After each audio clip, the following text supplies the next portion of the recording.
तो आइए, most welcome, आपका स्वागत है। और आज हम लोग पढ़ेंगे unit 4 communication, specialise in communication. जैसे कि आप जानते हैं, हम अपने चैनल पे पेपर 2 भी मास कम्युनिकेशन के लिए कवर करते हैं। सो आई एम विशाल त्रिपाठी और आप सभी का स्वागत है यूजीसी नेट चीट कोड पे, जहाँ पे हम कम से कम समय में ज़्यादा से ज़्यादा पार्ट ऑफ यूनिट कवर करने की कोशिश करते हैं, ताकि हम ज़्यादा से ज़्यादा नंबर लाके अपना गोल अचीव कर पाए। We are not here to top the exam, but we are here to qualify the exam, ताकि हम क्वालिफाई करके जल्द से जल्द जॉब ले पाए। तो आइए शुरू करते हैं। सबसे पहले types of communication: intrapersonal, interpersonal, group and mass communication. ये बेसिकली 4 मेजर टाइप्स होते हैं कम्युनिकेशन के।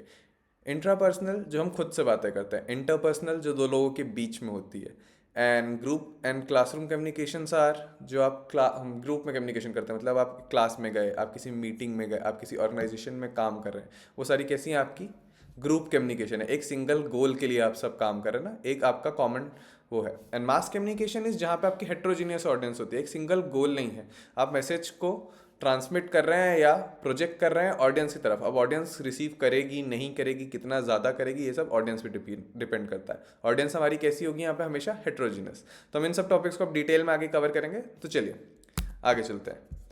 इंटरपर्सनल एंड इंट्रापर्सनल कम्युनिकेशन, जैसे कि हमने बताया, इंट्रापर्सनल कम्युनिकेशन जब RA होगा, इंट्रापर्सनल, तो जब हम खुद से बात करते हैं, हमने कोई चीज़ सोची समझी, बात बनाई नहीं बनाई, ये सारी आपकी इंट्रापर्सनल कम्युनिकेशन थी। इंटरपर्सनल कम्युनिकेशन बिटवीन 2 पीपल और 2 डिफरेंट सिस्टम, दो लोगों के बीच में, 2 सिस्टम के बीच में जब बात हो रही होती है, तो उसको क्या बोलते हैं हम, इंटरपर्सनल कम्युनिकेशन। अब 3 स्टेजेस होते हैं इंटरपर्सनल कम्युनिकेशन के। First, फैटिक, personal and intimate. फैटिक function क्या होता है इंटरपर्सनल कम्युनिकेशन का? जब आप हाय हेलो करते हैं, आप बेसिक करते हैं ना, किसी स्ट्रेंजर से आपको दिखा, आपने नॉड कर दिया, स्माइल कर दी, आप किसी को बहुत कम लेवल पे जानते हैं, आप उनका नाम नहीं पता, पर आप उनको रोज रोज देख रहे हैं, तो आप उनको वेव कर देते हैं। This is called the फैटिक function of communication. फैटिक का बेसिक मतलब क्या होता है कि इंट्रोडक्शन से भी पहले का फेज है ना, कि आप इंट्रोडक्शन के लिए एक बेस लेआउट कर रहे हैं। अगर आप किसी से 2 बार 3 बार देख के स्माइल करेंगे, तो चौथी बार रुक के आप उनसे नाम पूछ लेंगे, वो कहाँ रहते हैं पूछ लेंगे, किस तरीके से मिले, इस तरीके से करते हैं ना। तो जब इंट्रोडक्शन से भी पहले का स्टेज होता है, वो हो गया आपका फैटिक फंक्शन। तो इसको कैसे याद रखेंगे? हाय हेलो, इस तरीके से याद रख सकते हैं आप, ठीक है। नेक्स्ट होता है पर्सनल। अब पर्सनल स्पेस क्या होती है? जैसे आप 2 लोगों में बात कर रहे हैं, अब आपके कुछ लोग हैं, जैसे हमने ग्रुप कम्युनिकेशन के लिए आगे पढ़ेंगे ना, कि एक आपका कॉमन टॉपिक होना चाहिए, कॉमन एम होना चाहिए। तो जैसे आपकी फैमिली हो गई, फैमिली कैसी है आपकी इंटरपर्सनल कम्युनिकेशन में? पर्सनल है। आप फैमिली से अपनी पर्सनल बातें कर सकते हैं, दोस्त से आप पर्सनल कम्युनिकेशन करते हैं, ये सब आपके पर्सनल है, जिनसे आपका रिलेशनशिप बना हुआ है। आपका रिलेशनशिप एक तरीके से डिफाइंड है कि इसकी ये बाउंड्रीज होंगी, यहाँ तक आप जाएंगे, आप उसको फर्दर एक्सप्लोर कर सकते हैं और टाइम के साथ। तो फैटिक से एक लेवल ऊपर होता है personal, and then last is intimate. अब इंटीमेट आप सबके साथ नहीं होते। इंटीमेट फंक्शन क्या होगा? बेसिक अगर पूछा जाए तो फैमिली, जिसके साथ हमने पर्सनल से भी ज़्यादा किया। अब दोस्त के साथ क्या, दोस्त हमारा हाथ पकड़ सकता है, कंधे पे हाथ रख सकता है, पर आप हर दोस्त से गले मिले ज़रूरी नहीं है। तो इंटीमेट में क्या होगा? फैमिली, हर फैमिली मेम्बर से आप गले मिल सकते हैं, हर फैमिली मेम्बर से आप पर्सनल बातें शेयर कर सकते हैं। क्या उसकी बाउंड्रीज थोड़ी सी ज़्यादा में एक्सपैंड कर सकते हैं, उसमें आगे बढ़ने का हमारे पास स्कोप होता है। तो 3 लेवल ऑफ फेजेस हो गए। पहला फैटिक, हाई हेलो। पर्सनल, जिसमें हमने थोड़ी बातचीत कर ली, इंट्रोडक्शन के जस्ट बाद वाला स्टेट। एंड इंटीमेट, जिसको हम आगे फर्दर एक्सप्लोर करते जा सकते हैं। जैसे जैसे टाइम बढ़ेगा, वैसे वैसे हमारी कम्युनिकेशन और इसमें कॉम्प्लेक्स हो सकती है, ठीक है। ये देखिए, तो establish an social contact, warm up the conversation, है ना, exchange small talk, greetings, weather कैसा है, hi hello how are you, ये आपका फैटिक फंक्शन था। पर्सनल स्टेज में बियॉन्ड सुपरफिशियल इंट्रोडक्शन एलिमेंट, है ना, जो हमने पहले किया था, उससे एक लेवल आ गया। क्या? डिस्कशन अबाउट फैमिली हो गया, हेल्थ हो गया, वर्क हो गया। आप किसी से मिले, आपने इंट्रोडक्शन किया, तो उनसे कुछ बातें आप डिटेल में पूछते हैं, आप उनको जान गए, इंसान से आपका इंट्रोडक्शन, साक्षात्कार हो चुका है, उसके बाद की बातें कर रहे हैं आप उनसे, कि हाँ आप उसकी डिटेल्स जानना चाह रहे हैं। एंड देन आपका है इंटीमेट फंक्शन। क्या है इसमें? आप इमोशंस को आराम से पोर्ट्रे करना शुरू करते हैं ना, वेरी क्लोज रिलेशनशिप होता है, कीवर्ड याद रखिएगा, वेरी क्लोज रिलेशनशिप, है ना। इमोशंस, अपनी वनरेबिलिटी बताएंगे, डीप फीलिंग्स बताएंगे। तो तीनों समझ पा रहे हैं? जब बेसिक हाई हेलो कर रहे हैं, तो उसको फैटिक फंक्शन बोला। जब थोड़ा सा आप किसी इंसान को जान गए और उस इंसान के बारे में डिटेल निकालना चाह रहे हैं, तो वो आपका कैसा हो गया? पर्सनल स्टेज हो गया। एंड देन लास्ट इज आपका इंटीमेट स्टेज, आप इंसान को जानते हैं, उसकी डिटेल्स भी जानते हैं, आप उस पर भरोसा कर पा रहे हैं। जब आपका एक भरोसे वाला पार्ट आ गया, तो वहाँ पे आप क्या, इमोशंस को एक्सप्लेन कर पा रहे हैं, वनरेबिलिटी, डीप फीलिंग्स की बात कर पा रहे हैं, तो वो आपका कैसा हो गया? इंटीमेट स्टेज हो गया, ठीक है। तीनों स्टेज याद रहेंगे। आगे चलते हैं। Interpersonal and intrapersonal communication. अब कैसा, इंट्रापर्सनल हमेशा एक इंसान खुद से आप बात कर रहे हैं ना, एक से ज़्यादा नहीं, विद इन द सिस्टम हमेशा बात हो रही है। एटलीस्ट टू और more people interacting, at least to people interacting, दो लोगों के बीच में होगी तब इंटरपर्सनल होगी ना, क्योंकि एक पर्सनल दूसरा पर्सनल, तो दो पर्सनल के बीच में जब बात हो रही है तो इंटरपर्सनल। इंट्रापर्सनल, पर्सनल खुद से ही बात कर रहा है, ठीक है। नेक्स्ट है हमारा internal, large, silent, invoking thoughts, खुद से बात कर रहे हैं ना। परसेप्शन, इंट्रोस्पेक्शन, अब कीवर्ड एक याद रखिएगा, इंट्रोस्पेक्शन, है ना। उसके बाद communication happens with in a individuals own mind, engaging in self reflection, make internal decision, problem solving, managing the emotions, इस तरीके की चीज़ें करते हैं हम। इमोशंस हम बात करें, आपको गुस्सा आ रहा तो बोलते हैं ना लोग कि सर नीचे कर लीजिए, 10 तक गिनती कर लीजिए, इस तरीके की चीज़ें। Self thinking, day dreaming, positive negative, self talk. Feedback is internal, individuals own perception, आपने कुछ सोचा और आपके मन से आवाज़ आई नहीं ये गलत है, तो वो आपका इंटरनल फीडबैक है, ठीक है। तो इसमें हमको क्या कीवर्ड्स याद रखने हैं, विद इन द सिस्टम होगी, एक इंसान खुद से बंद करेगा, इन्वॉल्विंग थॉट्स होंगे, और फीडबैक कैसा होगा, इंटरनल होगा। और एक कीवर्ड और क्या याद रखना है, इंट्रोस्पेक्शन। इंट्रापर्सनल के लिए दो लोग होंगे, दो लोगों के बीच में जब बात हो रही तो उसको इंट्रापर्सनल बोलेंगे। एक्सटर्नल होगी तो इसमें वर्बल नॉन वर्बल दोनों तरीके के क्यूज हो सकते हैं, जब इंटरपर्सनल थी तो उसमें नॉन वर्बल क्यूज नहीं थे, ठीक है। फिर communication occurs in face to face interaction, meetings हो गई, कन्वर्सेशन हो गई, सोशल सेटिंग्स में बात हो गई, दोस्तों से बात हो गई। किस लिए किया जाता है, इसका गोल क्या है, रिलेशनशिप बनाना, इन्फॉर्मेशन को एक्सचेंज करना, कॉन्फ्लिक्ट्स को रिजॉल्व करना, कोलैबोरेट करना, ये सब इसके गोल हैं। उसके गोल्स क्या थे, make internal decision, problem solving, managing emotions, ठीक है। अब conversation, group discussion, emails, types क्या क्या हो सकते हैं। ईमेल पे आप इंटरपर्सनल कम्युनिकेशन करते हैं, किसी को आपने फ़ोन कॉल किया वो भी आपका इंटरपर्सनल कम्युनिकेशन है। आप प्रेजेंटेशन दे रहे हैं वो भी इंटरपर्सनल कम्युनिकेशन है। प्रेजेंटेशन हमारी ग्रुप कम्युनिकेशन में भी आ सकता है, पर्टिकुलर टॉपिक के लिए आपने ग्रुप को इकट्ठा किया और उसको समझा रहे हैं ना, क्लासरूम कम्युनिकेशन वाला पार्ट भी होता है। तो बेसिक याद रखिएगा, ईमेल्स हो गए, फोन्स हो गए, कन्वर्सेशन हो गए, ग्रुप डिस्कशन हो गए, ये सब कैसे हैं आपके इंटरपर्सनल, एक पर्सन दूसरे पर्सन से बात कर रहा है, ठीक है। फीडबैक कैसा, दूसरों से मिलेगा, उसको समझेंगे, influence on the ongoing interaction, ठीक है। अब group communication, the process of exchanging information, idea and opinions among 3 और more people to achieve a common goal is called group communication. तो इंटरपर्सनल में क्या, हमारे पास अगर दो लोग हैं तो हमारी क्या थी, क्राइटेरिया जो थी वो सेटिस्फाई हो गई ना, हमारा जो बेसिक काउंट था वो सेटिस्फाई हो गया। इसका एग्जाम्पल क्या होगा, वर्क प्लेस टीम्स, हमने देखा ना माइक्रोसॉफ्ट टीम्स जैसे होता है वैसे वर्क प्लेस टीम्स हो गई, क्लासरूम स्टडी ग्रुप हो गया, इवन फैमिली रियूनियंस भी आपके ग्रुप कम्युनिकेशन था, पूरी फैमिली आ गई है ना, share stories, tradition, examples of a group communication, है ना।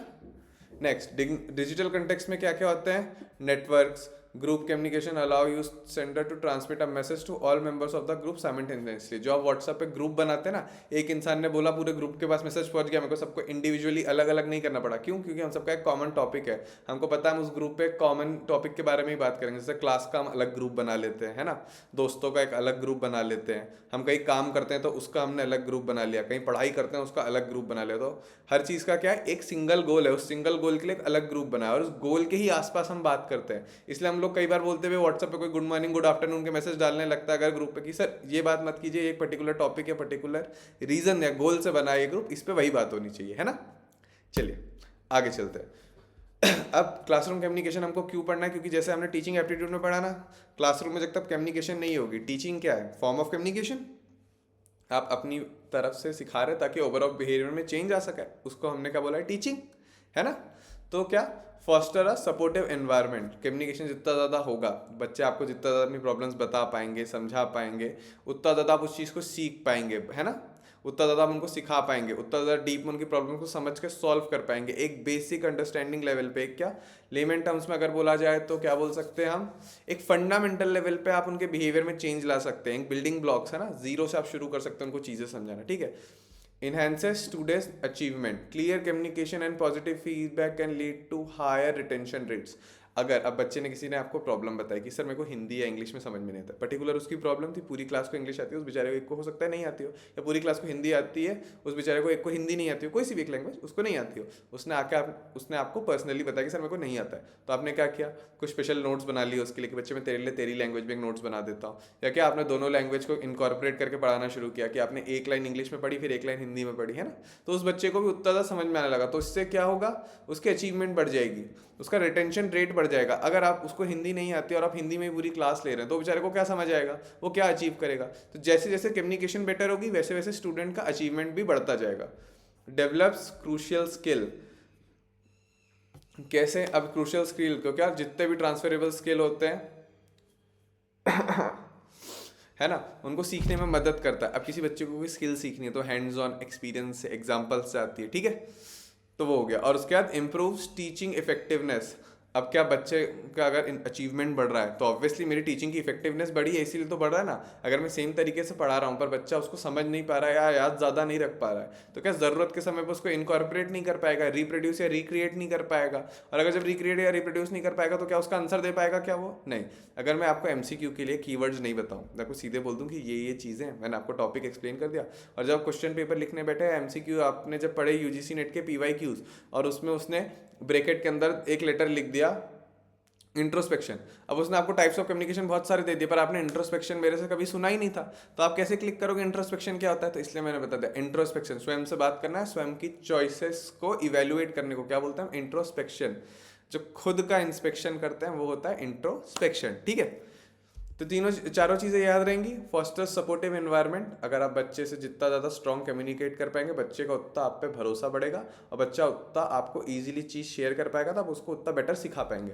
जितना बेटर सिखाएंगे बच्चे को उतना ज़्यादा याद रहेगा, जितना ज़्यादा याद रहेगा वो उतना ज़्यादा अचीव करेगा। क्रूशल स्किल्स डेवलप होंगी उसमें और आपकी टीचिंग की इम्प्रूवनेस बढ़ेगी, है ना। Verbal, non verbal, listening skills, important subject knowledge for a teacher, ठीक है। आगे चलते हैं।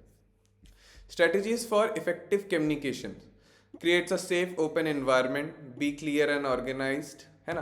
तो आप क्या कीजिए, strategies to create an effective classroom communication. तो पहला क्या, एनवायरनमेंट सेफ बनाइए। ऐसा नहीं कि बच्चे ने कोई सवाल पूछा तो आपने उसको बोल दिया नहीं, आपको तो पहली वाली क्लास में पढ़ के आना था, उसने कोई सवाल पूछा तो आपने उसको स्टूपिड क्वेश्चन बोल के उस पर हंस दिया। नहीं, आप एक सेफ एनवायरनमेंट बनाएंगे कि आप किसी भी तरीके का कोई भी सवाल हमसे पूछ सकते हैं, कोई भी यहाँ पे बात नहीं है। This is a safe space. आपने सुना होगा ना टीवी सीरीज में या ड्रामाज में होता है, जब आप किसी साइकोलॉजिस्ट के पास जाते हैं या किसी थेरेपिस्ट के पास जब दिखाया जाता है कि कोई मेंटल थेरेपी के लिए गया तो क्या बोलता है, please be yourself, open, express your emotion freely, क्या this is a safe space. तो क्लासरूम कैसा होना चाहिए जब आप बच्चों को पढ़ाएं?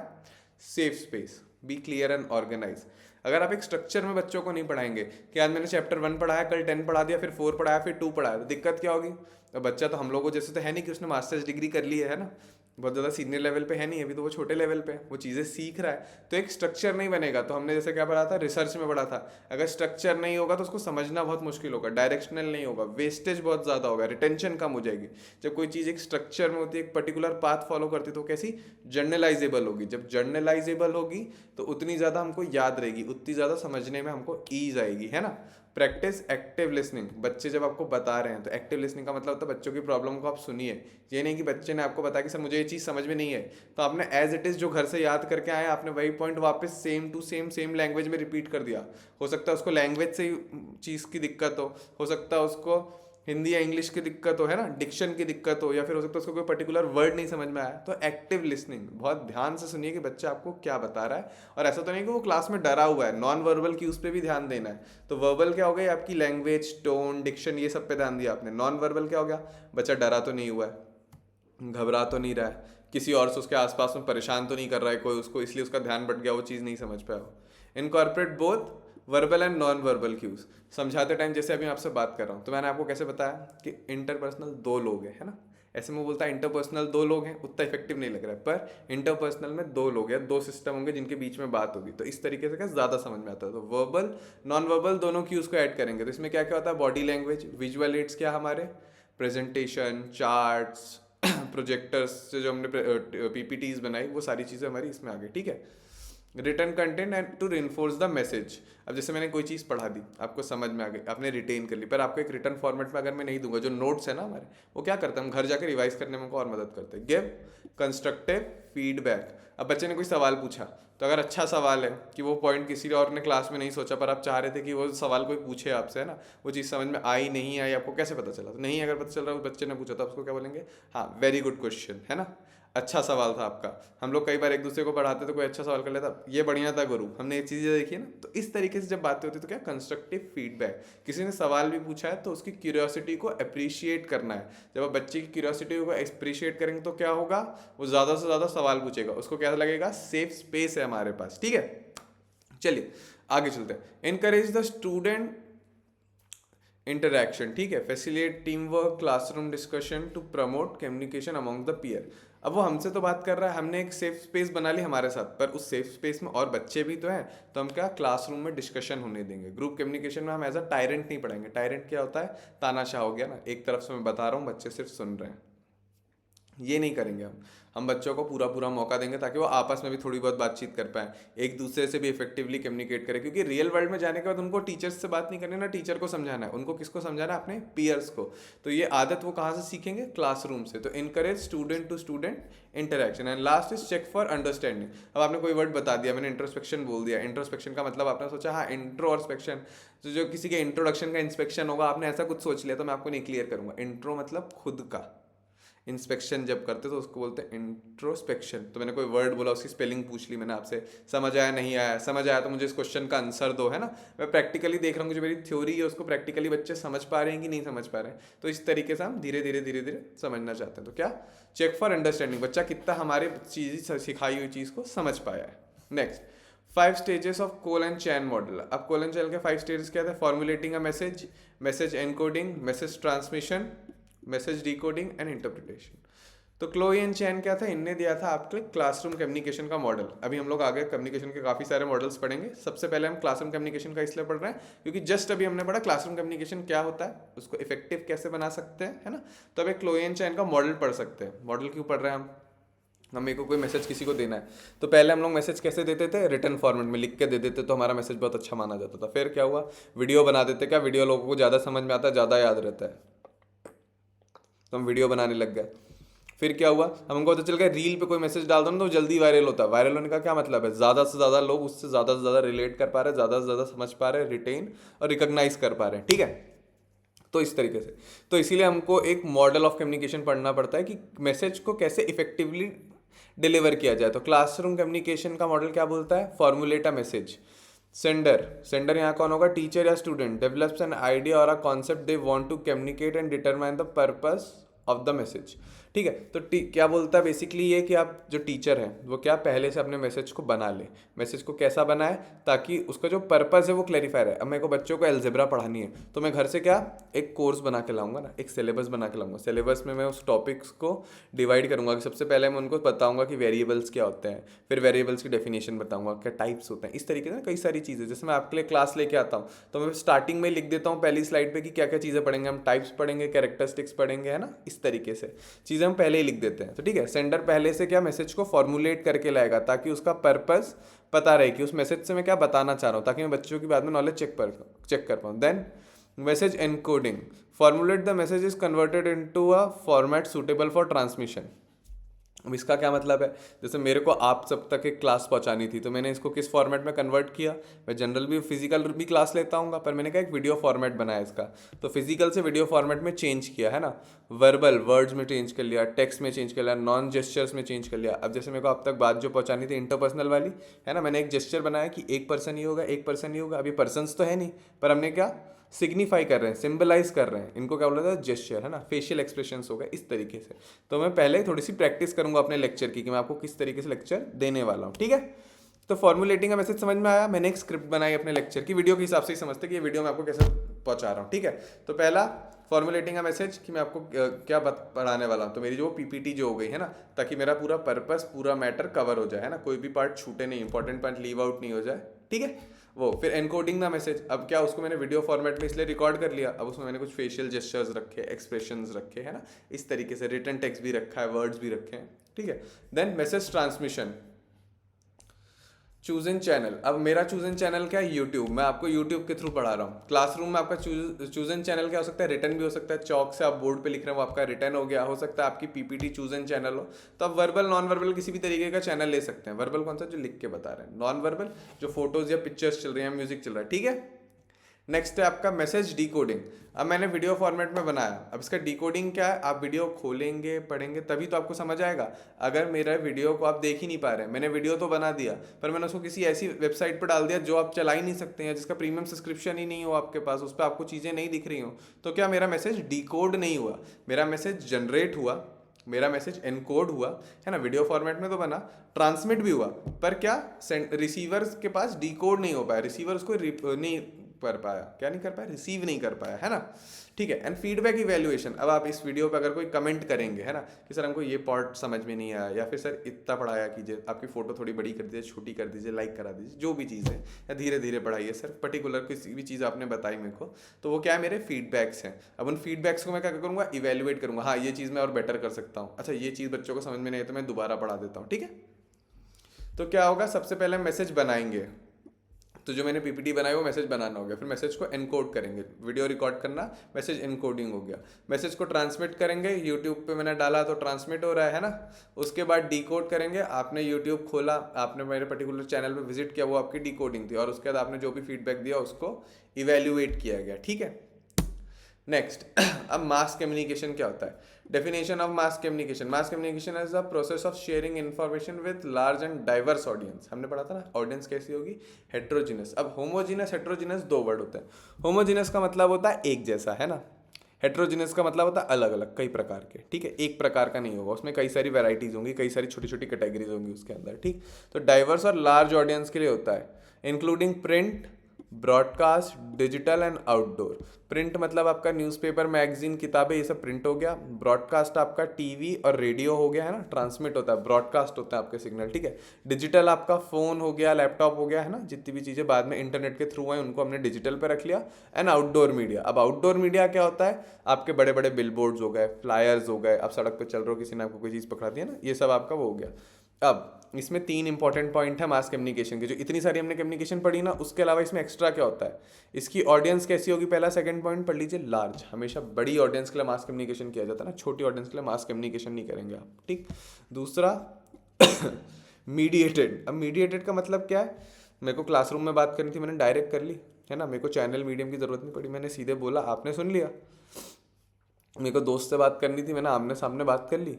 पर मास कम्युनिकेशन कैसा होगा, मीडिएटेड होगा। अब मेरे को बहुत ज़्यादा भीड़ से बात करनी है, तो क्या मेरे को एक माइक लगेगा ना, मेरी आवाज़ 2 करोड़ लोगों तक या 10,000 लोगों तक नहीं पहुंच सकती है, मैं ज़्यादा कितना भी तेज़ चिल्लाऊंगा, 100 लोगों तक आवाज़ पहुंचा लूँ, बहुत बड़ी बात है ना।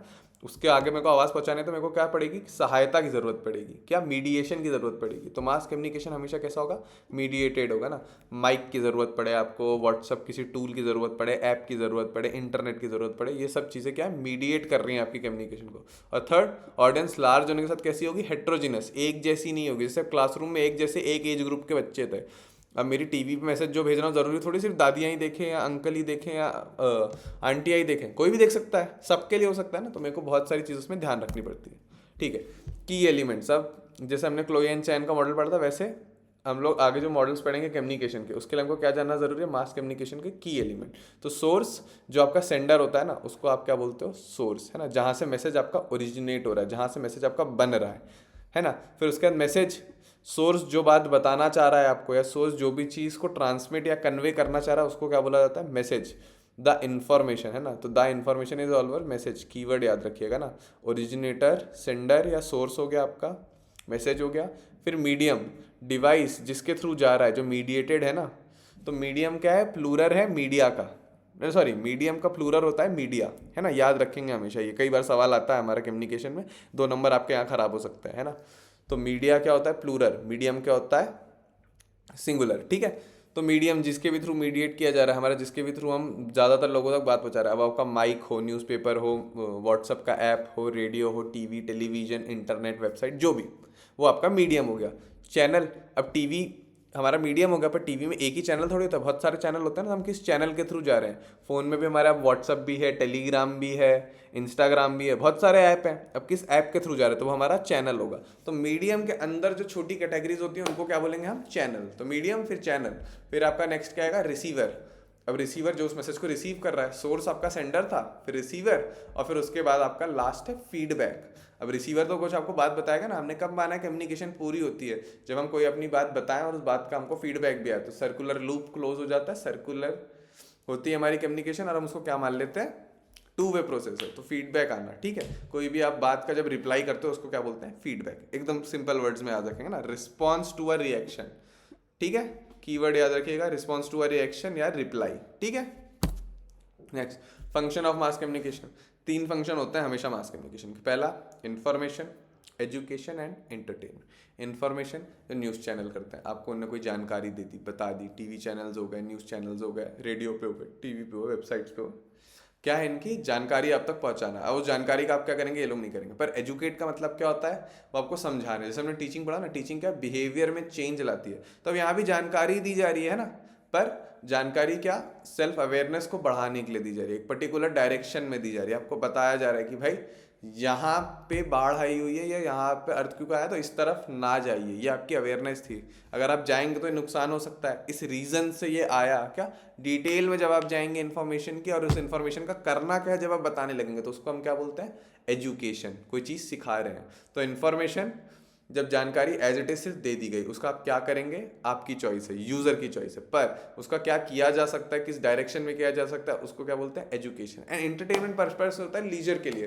कि टाइम पास करना था हमको, है ना, providing entertainment to various form, like TVs बना लिए, शोज बना लिए, मूवीज बना लिए। अब उनसे भी हमको इन्फॉर्मेशन और नॉलेज मिलती है, पर क्या हम एंटर ये सोच के नहीं करते कि हम नॉलेज गेन करने जा रहे हैं, क्लास लेने जा रहे हैं। हम मूवी देखने क्यों जाते हैं, जो हमारा टाइम पास हो जाए, लीजर हो जाए, हम थोड़ा सा कुछ नई चीज़ सीख लें, दूसरी चीज़ सीख लें, हमारा थोड़ा सा ध्यान बढ़ जाए, ठीक है।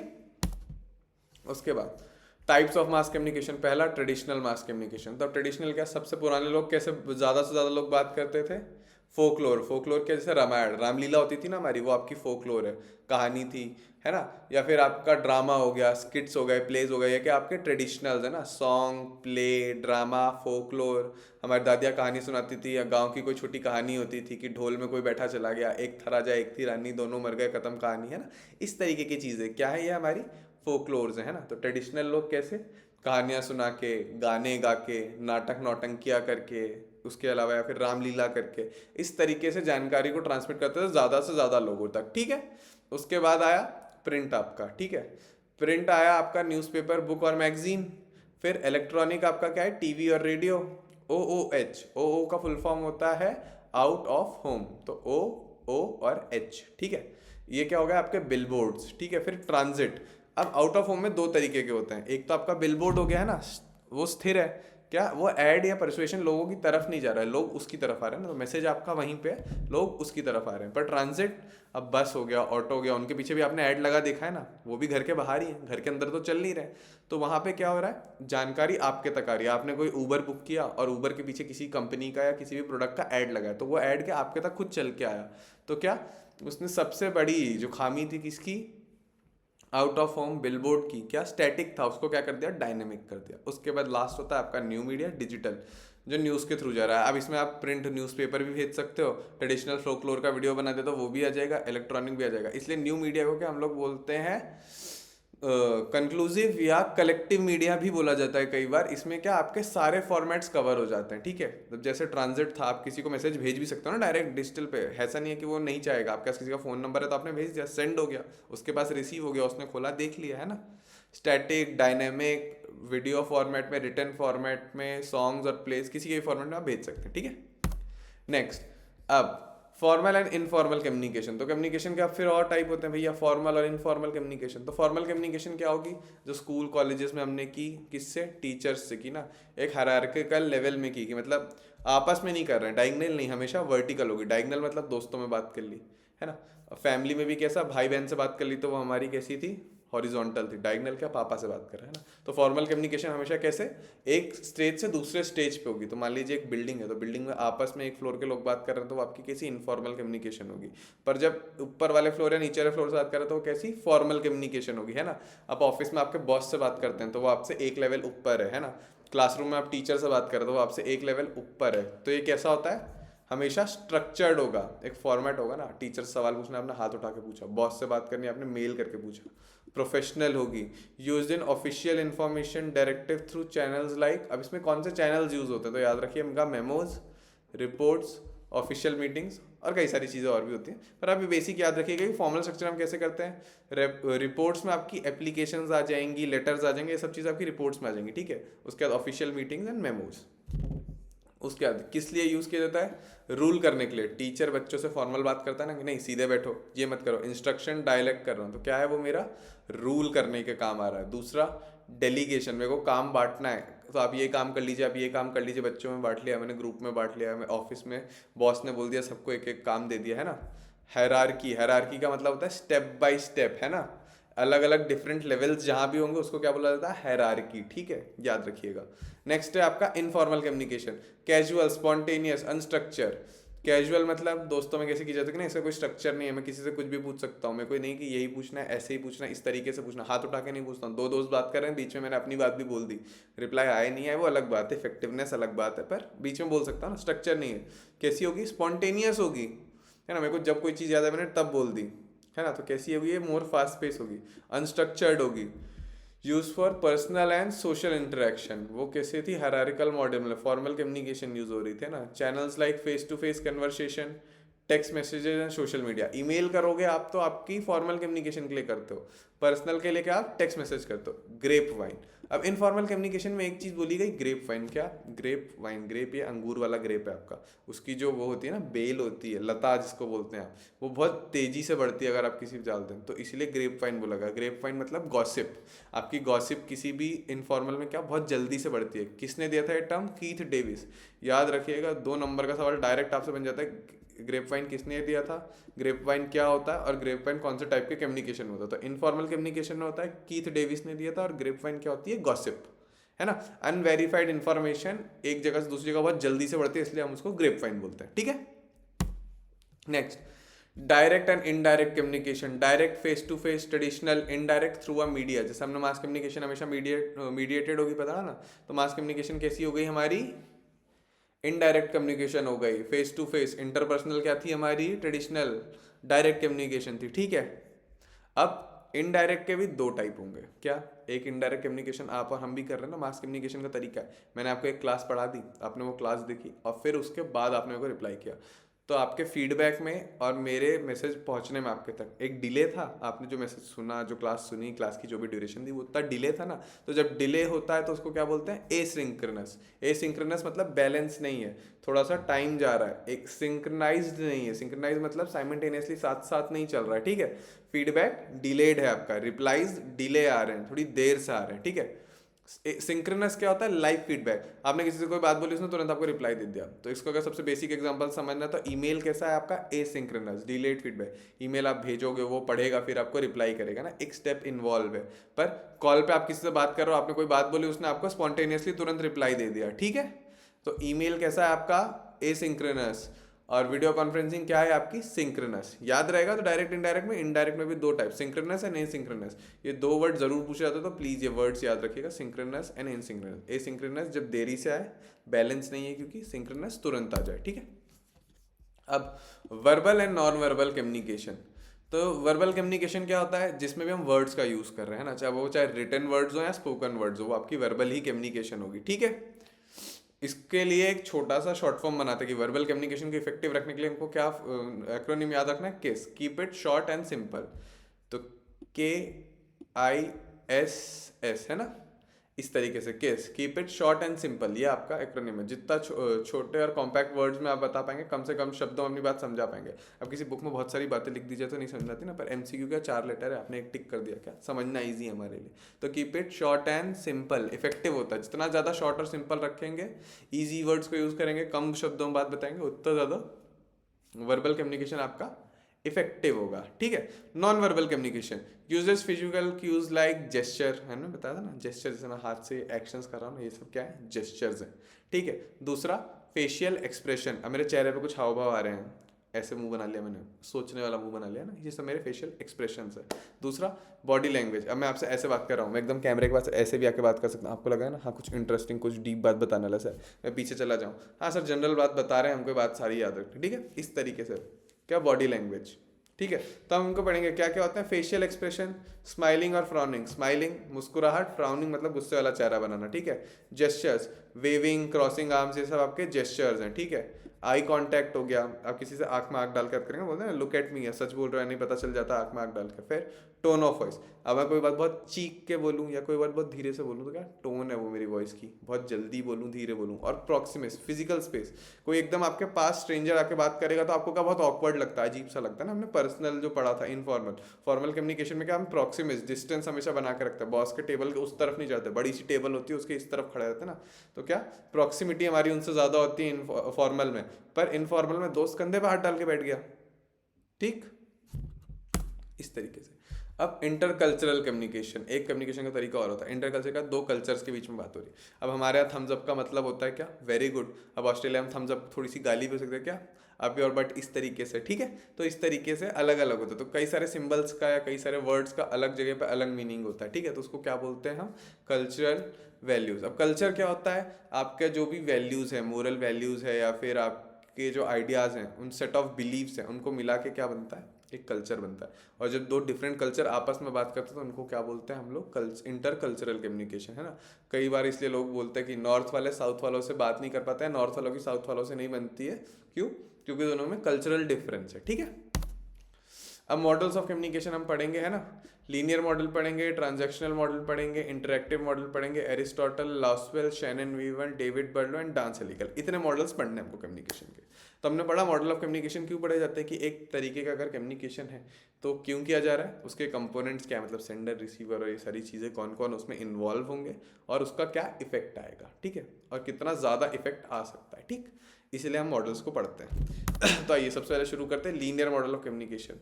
ये आपका सेंडर, ये आपका रिसीवर।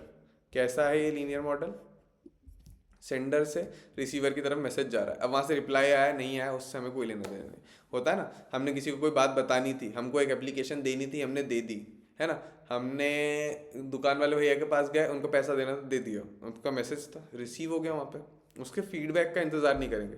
तो लीनियर मॉडल किसको बोलते हैं, जिसमें एब्सेंस ऑफ फीडबैक हो ना, उधर वाले ने हमको क्या बोला उससे हमको कोई लेना देना नहीं है। जैसे टीवी पे ऐड दिखाता है, अब आप सामान खरीदने नहीं जाओगे या जाओगे वो तो बहुत देर की बात है ना, पर उसने आपको एक मैसेज दे दिया, तो क्या था, लीनियर कम्युनिकेशन। सामान आप खरीदने गए तो वो साइक्लिक हो गया, सर्कुलर हो गया, है ना। पर जब आपने सिर्फ ऐड सुन के उसको इग्नोर कर दिया तो वो कैसा था, लीनियर कम्युनिकेशन, ठीक है। तो linear communication absence of feedback होगी, ठीक है, एक लाइन में होगा, लाइन वापिस नहीं आएगी। नेक्स्ट है आपका ट्रांजैक्शनल मॉडल, जो हमने इंटरपर्सनल पढ़ा था ना, दो लोगों के बीच में जब बात हो रही है ना, तो दो सिस्टम, इसीलिए हमने वहाँ पे लोगों के साथ सिस्टम भी पढ़ा था। सेंडर और रिसीवर साइमल्टेनियसली काम करते हैं, क्या, मैंने आपसे कोई बात बोली, आपने तुरंत मेरे को रिप्लाई दे दिया, तो क्या आप उस टाइम जब आपने उस बात सुनी तो आप रिसीवर थे, जब आपने रिप्लाई दिया तो आप सेंडर हो गए, तो क्या साइमल्टेनियसली हम सेंडर और रिसीवर के बीच में दोनों चेंज होते रहते हैं ना, दोनों सिस्टम, ठीक है। इसके काम करने के लिए क्या ज़रूरी है, field of experience. Field of experience क्या, कोई कॉमन बात जो हम कर रहे हैं ना। अब आपने मास्टर्स कर लिए, आपने बैचलर्स कर लिए 4 साल की, आपका कॉमन फील्ड ऑफ एक्सपीरियंस हम दोनों का क्या है, यूजीसी नेट।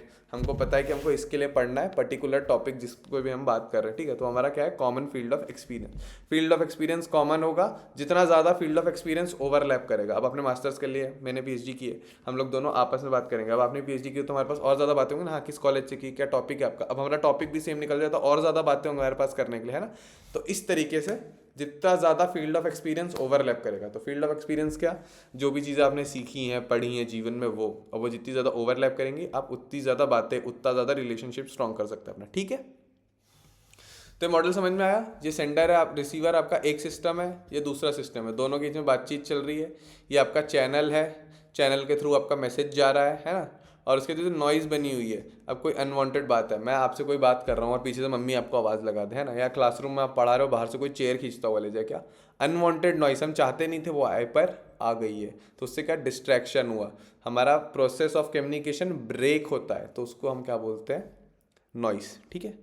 आगे इंटरैक्टिव मॉडल ऑफ कम्युनिकेशन, ये था ट्रांजैक्शनल मॉडल, है ना, मैंने आपको कोई बात बताई, आपने कमेंट किया, ठीक, फीडबैक यहाँ डिलेड भी हो सकता है, पर इंटरैक्टिव मॉडल यहाँ पे साइमल्टेनियस होगा। प्लीज़ याद रखिएगा, ट्रांजैक्शनल मॉडल और इंटरैक्टिव मॉडल में बच्चे बहुत कंफ्यूज होते हैं।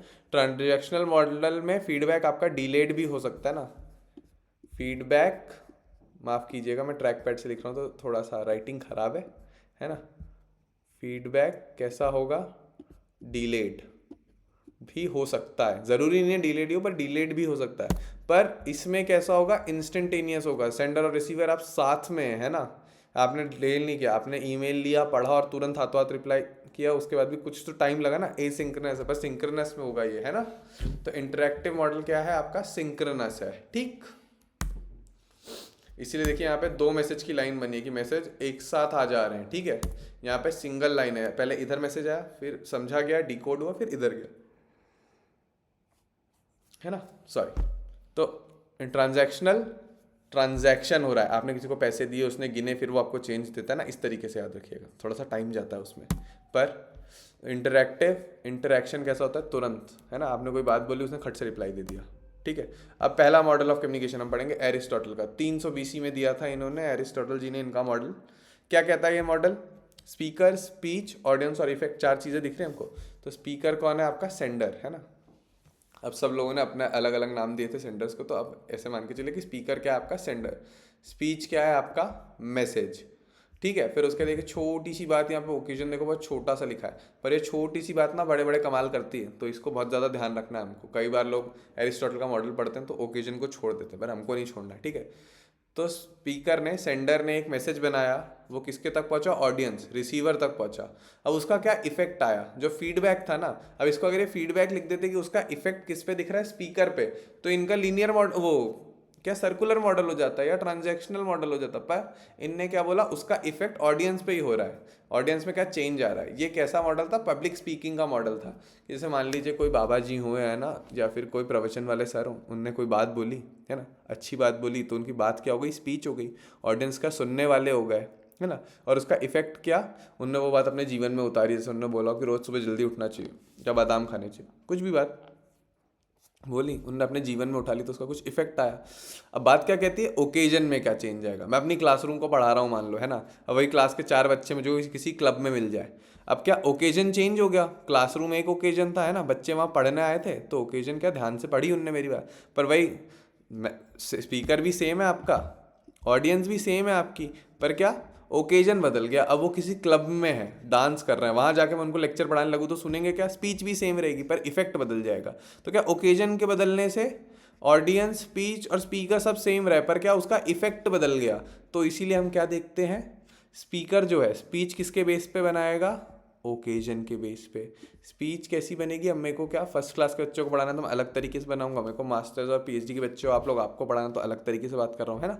तो ओकेजन के बेस पे स्पीच डिज़ाइन होती है, स्पीकर डिसाइड करता है उसको स्पीच किसके बेस पे? ओकेजन के बेस पे।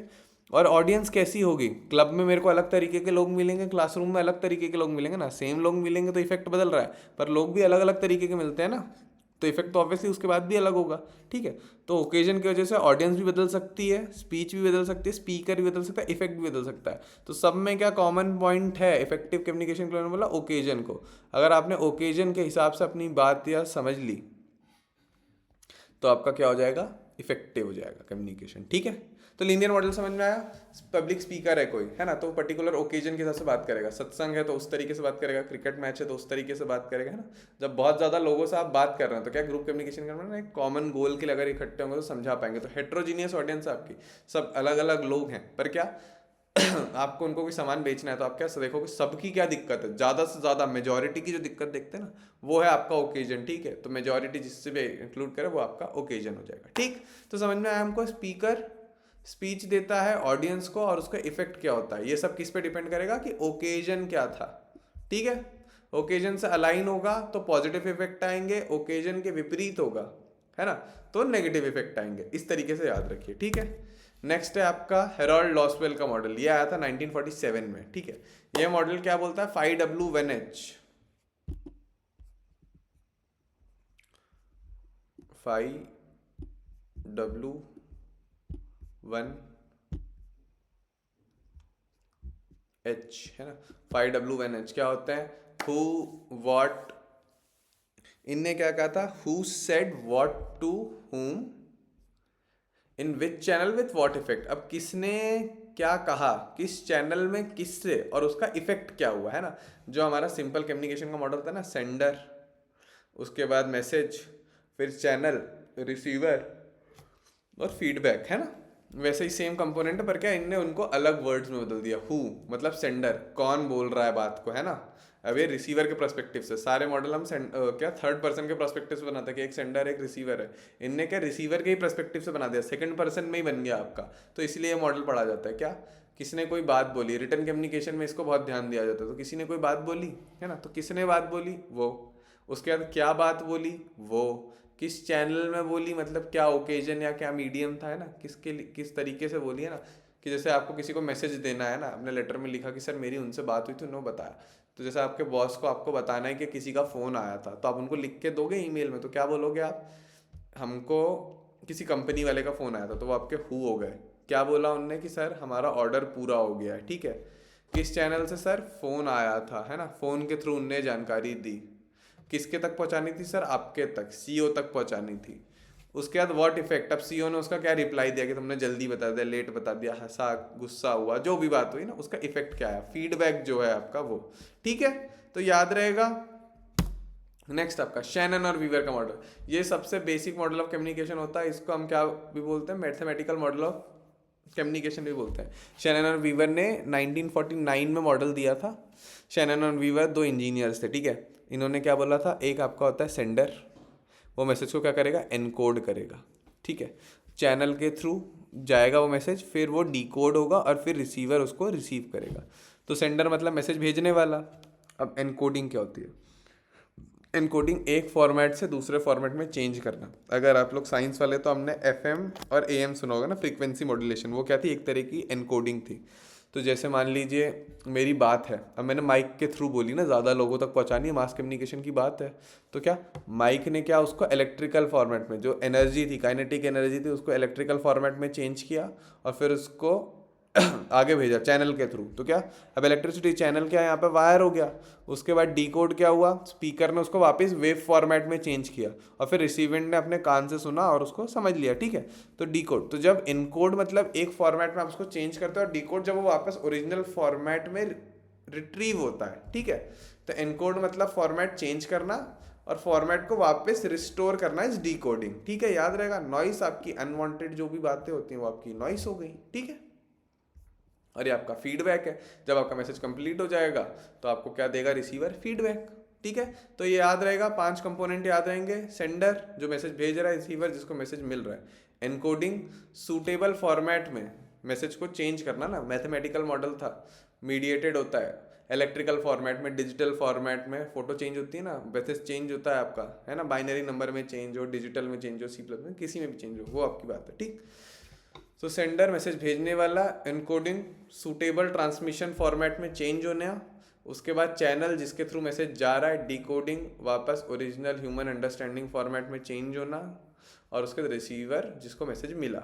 ये नॉइस आपकी अनवांटेड चीज़ है, फीडबैक जो रिसीवर ने आपकी बात बताई, ठीक है। रिसीवर पे इफेक्ट जो था आपका वो फीडबैक। उसके बाद बेरलो का SMCR मॉडल, ये 1950 या कुछ आया था, आप डेट देख लीजिएगा इसकी एक बार, I am not so sure, date नहीं पूछता है यूजीसी नेट इन मॉडल्स के, पर फिर भी एक बार देख लीजिएगा।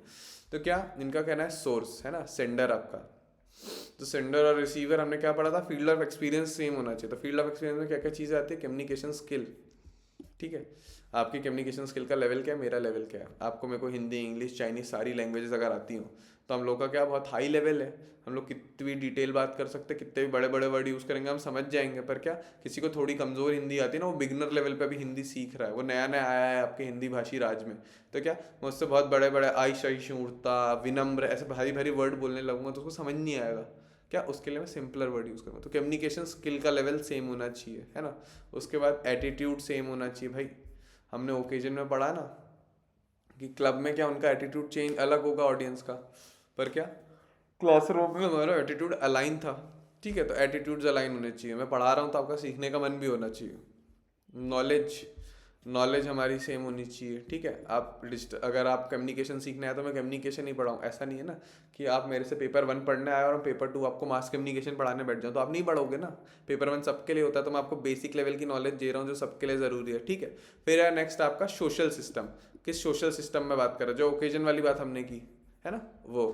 उसके बाद कल्चर, इंटर कल्चर हमने पढ़ा ना कि नॉर्थ और साउथ के लोग आपस में बनते नहीं है क्योंकि कल्चर में बहुत ज़्यादा डिफरेंस है, ठीक है। तो क्या उन लोग एक दूसरे की मैसेज के बीच में बात करने जाते हैं तो कल्चरल सेट ऑफ बिलीव्स बदल जाते हैं, वो अलग चीज़ में मानना है, उनका अलग चीज़ को मानना है, कुछ अच्छा उनको लगेगा, कुछ बुरा उनको लगेगा,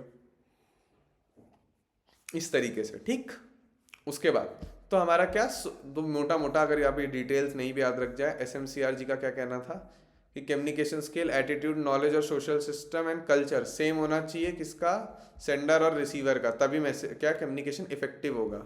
एनकोडिंग और डिकोडिंग हमने पढ़ा।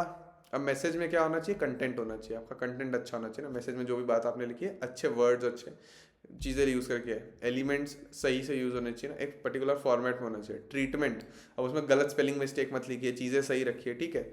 स्ट्रक्चर एंड कोड, कोड क्या है? आपकी लैंग्वेज। अब किसी को हिंदी नहीं आती है, हम उसको हिंदी में वैसे लिख के दे दूँ इंग्लिश वाले को, तो वो समझ पाएगा क्या? नहीं ना। फॉरेन में किसी को अगर मैं हिंदी में लिख के दे दूँ तो क्या इंग्लिश वाला होगा तो इंग्लिश नहीं समझ पाएगा उसका। चैनल क्या होते हैं? इंसान 5 ही सेंसेस के थ्रू इंफॉर्मेशन इनटेक कर सकता है, तो वो आपके पांचों चैनल हो गए। Hearing, seeing, touching, smelling and testing, पांचों सेंसेस आपके, है ना। स्किन आपकी टच के लिए हो गई, टेस्टिंग के लिए जीभ हो गई, स्मेलिंग के लिए नोज हो गई, टचिंग के लिए स्किन हो गई, सीइंग के लिए आंखें हो गई, हेयरिंग के लिए कान हो गए। ठीक है, इस तरीके से। तो इन दोनों का फील्ड ऑफ एक्सपीरियंस सेम होगा। फील्ड ऑफ एक्सपीरियंस में 5 चीज़ें होती हैं, वो याद रख लेंगे हम। मैसेज की 5 चीज़ें याद रख लेंगे। तो एसएमसीआर ने 5-5 कंपोनेंट बताए थे चारों के, किसके? सोर्स, मैसेज, चैनल और रिसीवर के। ठीक है। और एनकोडिंग और डिकोडिंग कहाँ हो रही है? रिसीवर को मैसेज मिलने से पहले चैनल और रिसीवर के बीच में डिकोडिंग होगी। सोर्स से मैसेज बनेगा जब, तो एनकोड होके बनता है।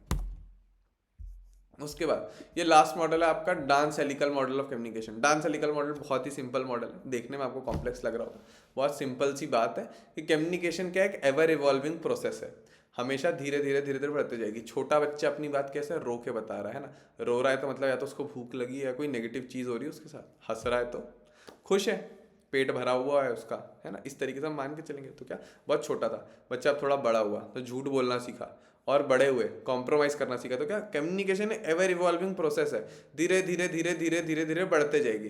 तो डांस एलिकल साहब ने यही कहा था कि कम्युनिकेशन शुरू हो जाते जिस दिन हम पैदा होंगे, और उसके बाद कंटिन्यूअस डायनेमिक प्रोसेस है, चलती ही जाएगी। अब वो बच्चा जैसे जैसे बड़ा होगा कम्युनिकेशन के और तरीके सीखेगा, झूठ बोलना सीख गया, सच बोलना सीख गया, इमोशंस को छुपाना सीख गया, कंट्रोल करना सीख गया। इस तरीके से स्कूल में गया तो अब दोस्तों से कैसे बात करनी है और घर पे कैसे बात कर रहा था उसमें डिफरेंस करना सीख गया। फिर उसके बाद ऑफिस में गया तो उसके 3, 1 से ज़्यादा, 2 से ज़्यादा पीयर ग्रुप हो गए, एक फैमिली और पीयर के अलावा एक ग्रुप और बन गया, क्या? फॉर्मल कम्युनिकेशन का। ऑफिस वालों से अलग बात करा, दोस्तों से अलग बात करा, घर पे अलग बात करा, क्या और कॉम्प्लेक्स हो गई।